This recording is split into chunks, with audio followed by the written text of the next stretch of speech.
मामा भजन भजन तो आजच चालू पजावर में आपण रामू जाधव राजनाथ दांडो के आज अपनो गुरु हिरे समान आज बातें आचीज के बापू मारे 18 पुराण के रमाई श्रेष्ठ कौन सो पुराण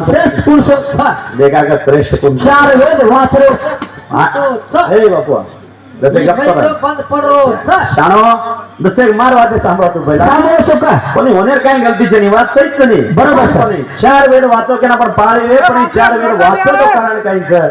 हम एकाएकी ऊपर है हई जे साहब कूड़त बात करता हम दशावतार जो भजन शास्त्र में कते चलो होते तीच पांडू लागे अगर सारी सृष्टि घरा पहिला दिला तरी येतो